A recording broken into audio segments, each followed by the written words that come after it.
बिस्मिल्लाहिर्रहमानिर्रहीम। आप मेरा यूट्यूब चैनल देख रहे हैं माइंडसेट।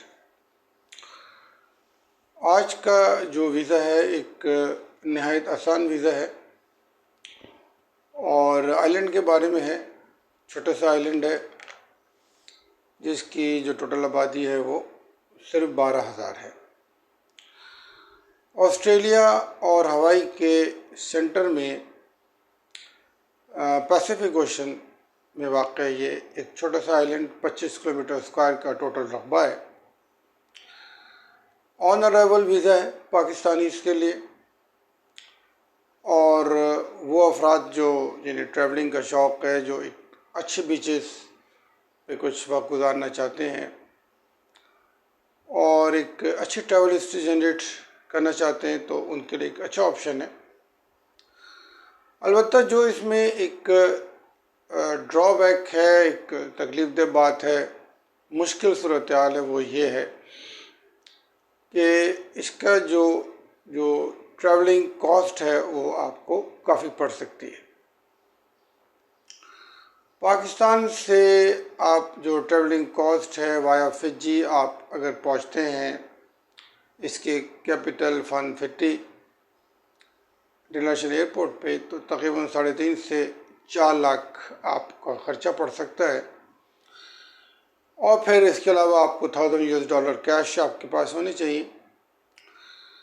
तो ये इसका एक वाहिद इसकी मुश्किल सूरत हाल है कि एक तो बहुत दूर है, एक्सपेंसिव है, ट्रैवलिंग कॉस्ट ज़्यादा है, लेकिन आसानी यह है कि आपको ऑन अराइवल वीज़ा मिलेगा एयरपोर्ट पर और वहाँ पे आपसे एक फॉर्म भरवाया जाएगा, फॉर्म 1 जिसे कहते हैं, और फिर उसके बाद परमिटेड टू लैंड जो है वो आपके पासपोर्ट पे मोहर लगा दी जाएगी। 30 डेज़ का आपको इनिशियली वीज़ा हासिल होगा जो कि एक्सटेंडेबल है और इसकी जो वीज़ा फ़ी है वो $100 है। अगर आप विकिपीडिया पे इसकी वीज़ा पॉलिसी को आप सर्च करें और इसको आप स्टडी करते हैं तो मालूम होता है कि कुछ ऐसे ममालिक भी हैं जो कि जिनको वीज़ा फ़ी वेव की कर दी गई है। उनमें तकरीबन 15 से 20 ममालिक का एक ग्रुप है जिनकी वीज़ा फ़ी माफ़ है। तो विज़िटर परमिट आपको मिलेगा 30 दिन का, एक्सटेंडेबल है और ऑन अराइवल है एयरपोर्ट फन फुटनी के जो इंटरनेशनल एयरपोर्ट है फन फुटी, इसका कोड FUN फन है, उस पर आपको जो है वो वीज़ा जो है आपको ऑन अराइवल पासपोर्ट पे आपको स्टैंप लग जाएगी। जो इसका रूट है, रूट में पाकिस्तान टू नादी फिजी इंटरनेशनल एयरपोर्ट जिसका कोड NAN है, वहाँ पे आपने स्टे करना है, कनेक्टिंग फ़्लाइट मिलेगी आपको, और फिर nine to fun city FUN international airport है, यहाँ पर आप जो है पहुँचेंगे वाया फिजी। तो ओवरऑल थोड़ा सा एक्सपेंसिव है। करेंसी इसकी ऑस्ट्रेलियन डॉलर है और इंडिपेंडेंस UK से हासिल की है 1978 में। ओशियानिया कॉन्टिनेंट में मेरे और भी बहुत सारे वीज़े हैं। इसकी जो टोटल नंबर ऑफ़ कंट्रीज़ है इस कॉन्टिनेंट में 14 है और ज़्यादातर यहाँ पर आइलैंड्स हैं, तो आइलैंड्स पे मेरे तकरीबन काफ़ी सारे वीज़ाज़ हैं। तो अगर आप उनको भी एक नज़र देख लें तो उनके वीज़े भी हासिल हो जाएं और फिर उसके साथ आप इसका ऑन अराइवल का वीज़ा भी ले लें, तो एक बहुत ही जानदार किस्म की ट्रैवल हिस्ट्री आप जनरेट कर सकते हैं। अब जो आखिरी सवाल है वो ये है कि कौन कौन से डॉक्यूमेंट्स आपके पास होने चाहिए। एज़ यूजुअल आपका वैलिड पासपोर्ट, कम से कम 6 महीने की वैलिडिटी के साथ, ज़्यादा है तो बहुत अच्छा है। अगर बहुत वीज़े लगे हुए हैं, ट्रैवलिंग हिस्ट्री ऑलरेडी मौजूद है तो और भी अच्छा है।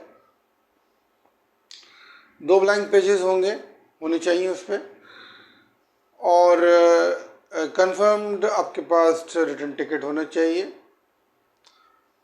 होटल की बुकिंग आप कर लें booking.com से। इसके अलावा और भी बहुत सारी वेबसाइट्स हैं, किसी के थ्रू आप बुक कर सकते हैं। उसके बाद जो है वो ऑप्शनल है, कंपलसरी तो नहीं है। अगर बैंक स्टेटमेंट आप हासिल कर सकते हैं, आपका अकाउंट है तो बैंक स्टेटमेंट साथ रखें। ये डिमांडेबल तो नहीं है, लेकिन आपके पास होनी चाहिए, और आपके पास कैश होना चाहिए एटलीस्ट $1000 US। इसके अलावा आपकी NIC हो गई, और अगर आप अपनी फैमिली के साथ जा रहे हैं तो कोशिश करेंगे मैरिज सर्टिफिकेट और FRC जो है उसको भी साथ लेकर जाएं। तो ये इसकी ओवरऑल जो है इसके डॉक्यूमेंट्स हैं। डॉक्यूमेंट्स एक सेट ओरिजिनल और एक से कॉपी का सेट आपके पास होनी चाहिए। इसके अलावा PDF फॉर्मेट में भी आपके मोबाइल पर जो है इसकी एक कॉपी सेव होनी चाहिए। तो ये ओवरऑल प्रोसीजर है। अगर आप अच्छे बीचेस को मुसख्खर करना चाहते हैं, कुछ वक्त गुजारना चाहते हैं, तो एक अच्छा ऑप्शन है। इस वीडियो से रिलेटेड कोई भी सवाल है आपके पास तो अपनी राय का इज़हार ज़रूर कीजिएगा। मेरे डिस्क्रिप्शन में आपको वीज़ा पॉलिसी ऑफ टुवेलो जो है वो आपको उसके लिंक मिलेगा। आप उसको ख़ुद भी पर्सनल स्टडी करें, और इनकी एक ऑफिशियल वेबसाइट भी है सरकार की, उसको भी आप स्टडी कर सकते हैं। इसके अलावा भी वीज़ास हैं वहाँ पर, लेकिन जो वर्क है और जो जॉब वीज़ास हैं वो सूटेबल नहीं है, क्योंकि कोई बहुत अच्छी जॉब्स अवेलेबिलिटी इस कंट्री में अवेलेबल नहीं है। तो आज तक के लिए इतना ही, फिर नेक्स्ट वीडियो में। टिल देन टेक केयर, अल्लाह हाफिज़।